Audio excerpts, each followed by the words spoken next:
What is going on, guys? I hope you guys are having a great day. I already know what you're thinking.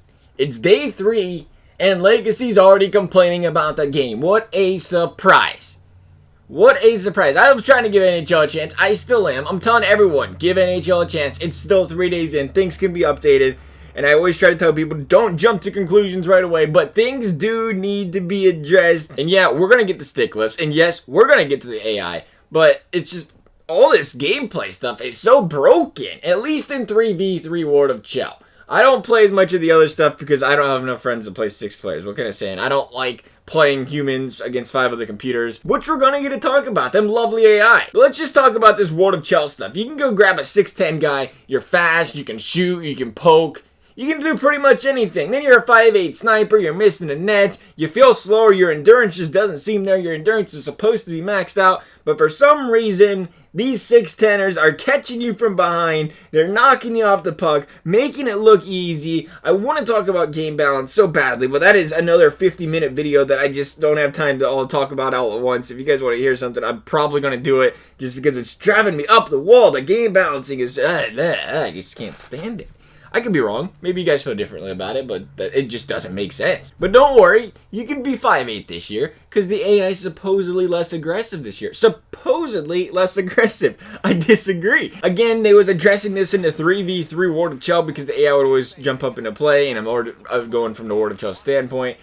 They're more aggressive than ever. First of all, it seems like they don't ever miss a hit, and you better bet if they're an AI and you're like 5 feet away from them and you're 5'8", you're dead. You're done. Thanks for playing. GG, no re. He's animating into it, and you're done. Good luck. Have fun. You're falling down.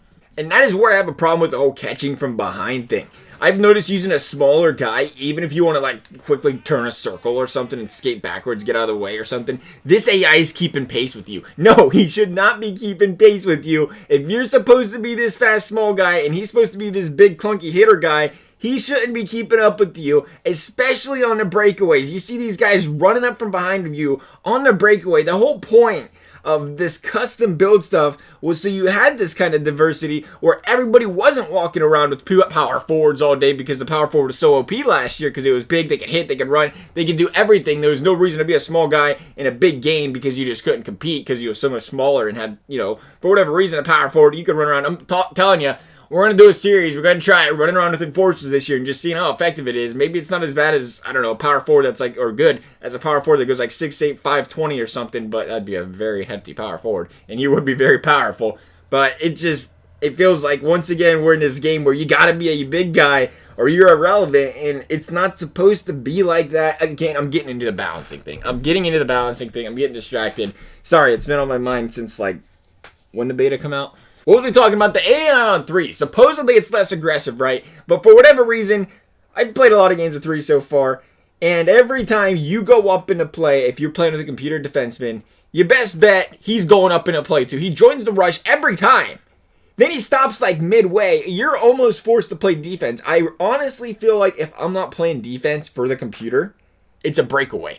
And it is a lot of the times. Even if you're skating up with them, he just wants to pinch his little nose into that play. You got to play back. I'm starting to find the best way to do it. You just let the AI carry the puck in the zone and expect to play defense. Because if you and your winger or you and your center are rushing up together, that AI is jumping in the middle of the play for whatever reason.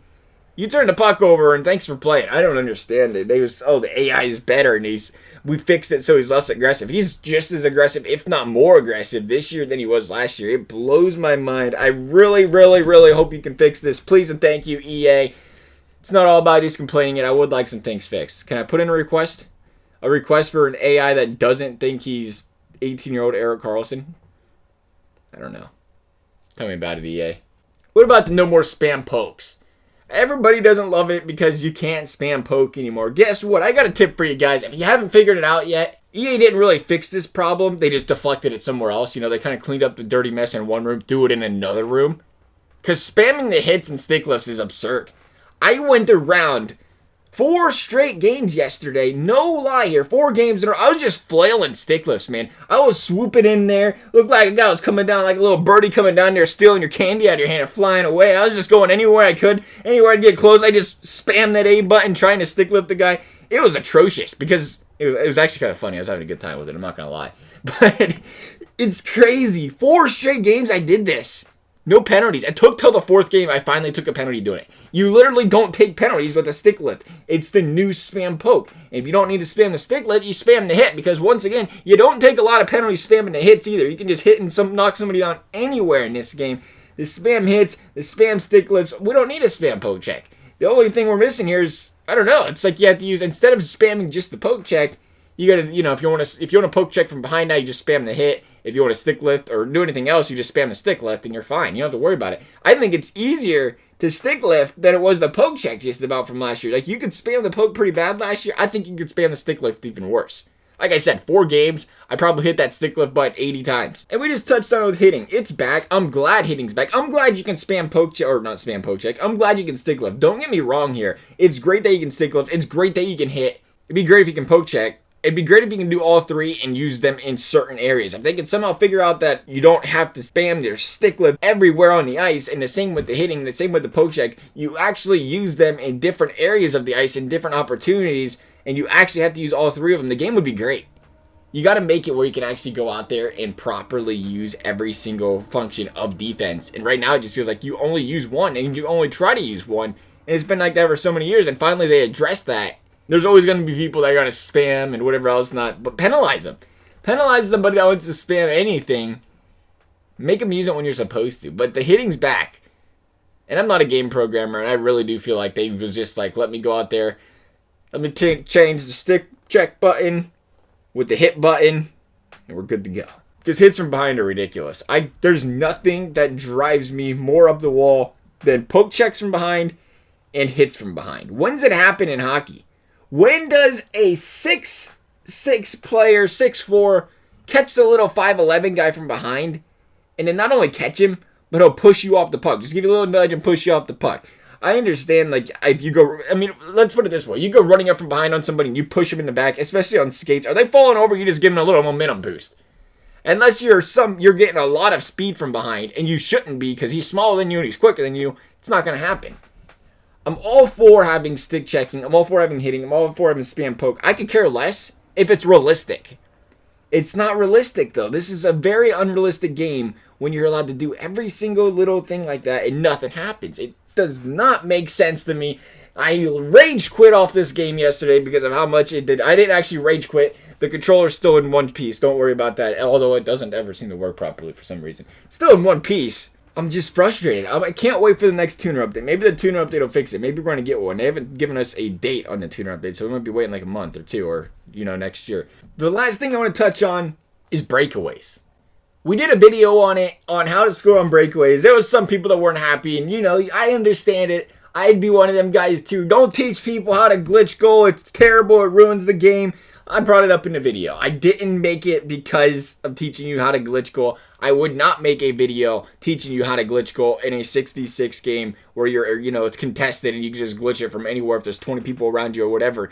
But I'm gonna explain to you how to score on a breakaway when it's impossible to score on a breakaway. The easiest way to score in the NHL is the hardest way to score in a video game. It doesn't make sense to me. The same with, I've said that doesn't make sense to me like 50 times this game, and it really doesn't make sense to me. Just to clarify 51. It's just crazy how the easiest and best scoring opportunities are the hardest ones to score, and then it's so easy just to flick it on the backhand and short for far side the goalie from a slot or a bad angle or something, and it goes in that way. I thought we was talking about breakaways. Breakaways. Did the sticks get slower, or did the goalies get faster? I understand if you did go out there and he was like, we're going to make the stick slower, because in real life, maybe they can't move the stick back and forth really fast like that. Like you are moving a stick back and forth pretty fast. Maybe they can't do that. I don't know. I never got a stopwatch and seen how fast they move one stick one way to the other, and I'm terrible at hockey, so I couldn't relate, right? So if they made it slower, that's fine. But why is the goalie so fast? Why is the goalie so fast? Last time I checked on a breakaway, the goalie just doesn't fly back and forth and make every save. If the guy goes across the goalie's face, it's a tough save for him every time. This goalie in NHL, if he goes across his face, it's like a save. You're guaranteed a save just about almost. If you don't dangle or backhand forehand or anything, he just follows you like it's nothing. More importantly, why aren't humans this quick? There's a lot of people that aren't on board with me, and then there are some people that actually played NHL 13, NHL 14, and they're like, you're right about goalies just being slow. They made goalies easier is what they really did, because instead of being able to slide back and forth really fast, which you need for one-timers and everything else, they made it where you slide back and forth really slow, and they make it easier for people that weren't as good at goalie. It takes less skill to play goalie now, I guess, because you don't have to move back and forth as fast. It's harder to be out of position. Whereas back in the day, if you didn't slide properly, you was out of position. Not so much anymore, but you don't move quick enough, especially on breakaways. The goalie's hopeless on a breakaway. Good luck. Like, if you watch a human goalie on a breakaway, there's no chance in the world. You know he's going to the right, and unless you move to the right before his stick moves to the right, you're not getting there. The AI does it every time. That's my problems right now. That is my problems with the game. Like I said, it can get better. It certainly can. They can tune it, or they could do nothing. We'll find out. Or people could tell me I'm completely wrong, and I could be completely wrong and just bad at the game, which is always a possibility too. Although, like I said, I actually knew how to play the game modes. And I actually know how to play SHL to an extent. You know, it's like I'm not actually as terrible at that as most games. Weirdly enough, just averagely terrible. So let me know what you guys are thinking. Am I just out of my mind here, or is there some serious problems in some of the game modes right now? I love the new skating system. They're trying different things. Just looks like we need some tweaking. Couple little tweaks here and there. Big tweaks, actually. Big tweaks. Let's not lie here. Thanks for watching, guys. Let me know what you're thinking. We'll see you next time.